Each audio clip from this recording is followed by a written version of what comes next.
हम लोग क्या जानते हैं कि इलेक्ट्रॉन में आपका कौन सा नेचर होता है? कौन सा नेचर होता है? नेचर होता है और पार्टिकल नेचर होता है। मान लेते हैं कि आपके कोई इलेक्ट्रॉन मूव कर रहा है, वो इलेक्ट्रॉन क्या कर रहा है? मूव कर रहा है। तो मान लेते हैं कि उस इलेक्ट्रॉन का हमको क्या निकालना, यदि एग्जैक्ट पोजीशन निकालना, एग्जैक्ट पोजीशन निकालना और साथ में एग्जैक्ट उसका हमको क्या निकालना, मोमेंटम निकालना। तो दोनों को एक साथ नहीं निकाला जा सकता। यदि मान लेते हैं कि जो चीज हमेशा मूव कर रहा है उसके एग्जैक्ट पोजीशन कैसे निकालें? एक तो सबसे पहला इलेक्ट्रॉन दिख नहीं रहा, दूसरा यह है कि वो हमेशा क्या कर रहा है, मूव कर रहा है। जैसे कि मान लेते हैं कि आपका जो फैन चल रहा है, कौन चल रहा है? फैन चल रहा है। तो उस फैन चल रहा है तो फैन का पोजीशन क्या है और उसके साथ साथ हम यदि उसका मोमेंटम निकालना चाहे तो क्या दोनों को हम एक साथ निकाल सकते हैं? क्या दोनों को एक्यूरेटली एक साथ नहीं निकाल सकते हैं। तो हाइजेनबर्ग ने उसके आधार पर बताया क्या चीज कि इलेक्ट्रॉन का यदि हम एक साथ यदि हम क्या निकालना चाहते हैं, पोजीशन निकालना चाहते हैं और एक साथ यदि हम उसका क्या निकालना चाहते हैं, मोमेंटम निकालना चाहते हैं, एक साथ दोनों को एक्यूरेटली निकालना चाहते हैं, तो ऐसा नहीं हो सकता है। यदि उसमें से किसी एक को यदि हम एक्यूरेट निकालते हैं तो दूसरे में कुछ ना कुछ क्या जाता है, एरर आ जाता है, और यदि दूसरे को निकालते हैं तो पहले वाला में कुछ ना कुछ एरर आ जाता है। यानी कि यदि मान लेते हैं कि हम इस इलेक्ट्रॉन का एक्यूरेट पोजीशन निकालेंगे तो उसके साथ यदि हम मोमेंटम निकालते हैं तो मोमेंटम में कुछ ना कुछ क्या जाएगा, एरर आ जाएगा। और यदि मान लेते हैं कि हम मोमेंटम को एक्यूरेटली निकालना है तो उसके पोजीशन में कुछ ना कुछ क्या जाएगा, एरर आ जाएगा। इसी चीज को बताया था किसने, आपका हाइजेनबर्ग ने, जिसे हम लोग हाइजेनबर्ग अनसर्टेनिटी प्रिंसिपल बोलते हैं। आपको टर्म से ही स्पष्ट है कि अनसर्टेन का मतलब क्या होता है, अनिश्चित, अनिश्चितता का सिद्धांत है। यहाँ पे समझ में आ रहा है बात को?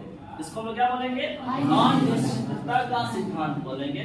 मतलब कि आप ना तो इसके पोजीशन और ना ही इसके मोमेंटम को एक साथ किसी को भी आप एक्यूरेट डिटरमाइन नहीं कर सकते हैं। उसमें कुछ ना कुछ क्या जाता है, एरर आ जाता है। उसी को क्या बोला जा रहा है, अनसर्टेन बोला जा रहा है। समझ में बात लिखिएगा, हाइजेनबर्ग अनसर्टेनिटी प्रिंसिपल में लिखिएगा, according to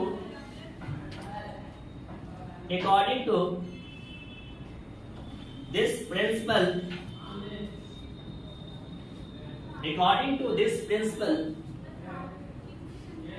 the position and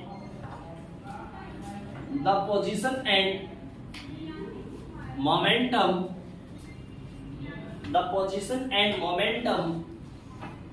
of moving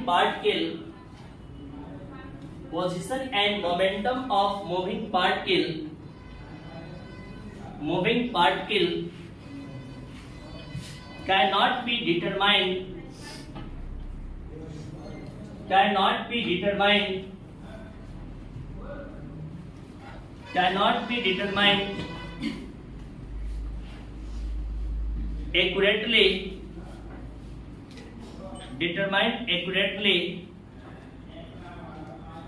accurately simultaneously.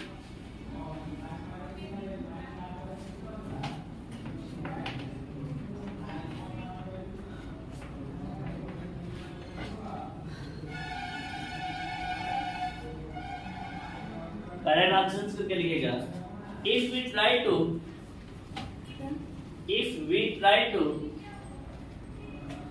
calculate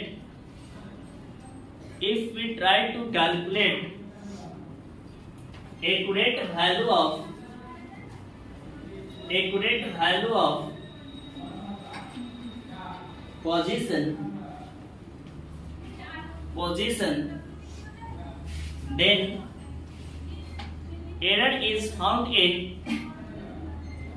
error is found in momentum. If we try to calculate accurate value of position, then error is found in momentum. And vice versa. ऐसे वर्षा, इसका मतलब क्या हुआ? Opposite. यानी कि यदि अब हम मोमेंटम को एक्यूरेट निकालते हैं तो कुछ न कुछ एरर किसमें आ जाएगा? पोजीशन में। ठीक है, तो इसके लिए उन्होंने मैथमेटिकली एक रिलेशन दिया था। मैथमेटिकली यहाँ पे बताया गया था कि del x into del p मतलब कि change in position and change in momentum, दोनों का प्रोडक्ट जो होता है वो greater than equal to h by d। कितना? 4 पाई। कितना होता है? h by 4 pi. हमने क्या जानते हैं? मोमेंटम बराबर क्या होता है? Mass into velocity. मोमेंटम बराबर क्या होता है? Mass into. तो आप तो जानते हैं कि इलेक्ट्रॉन का मास तो कांस्टेंट रहेगा ना। यदि मान लेते हैं कि इसका मोमेंटम चेंज कर रहा है, इसका मतलब क्या चेंज कर रहा होगा? वेलोसिटी चेंज कर रहा होगा। यदि मोमेंटम चेंज करेगा तो वेलोसिटी भी क्या करेगा? चेंज करेगा। यानी कि आप यहां से निकालते हो चेंज इन मोमेंटम तो क्या लिखेगा? Mass into change in velocity लिखेगा। Yes sir.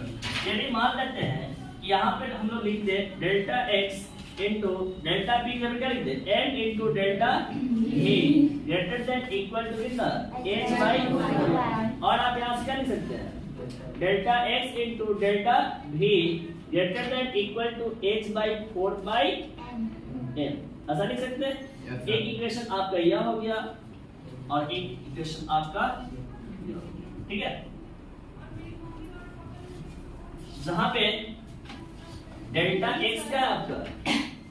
Error in momentum है, एरर इन पोजीशन। क्या आपका है?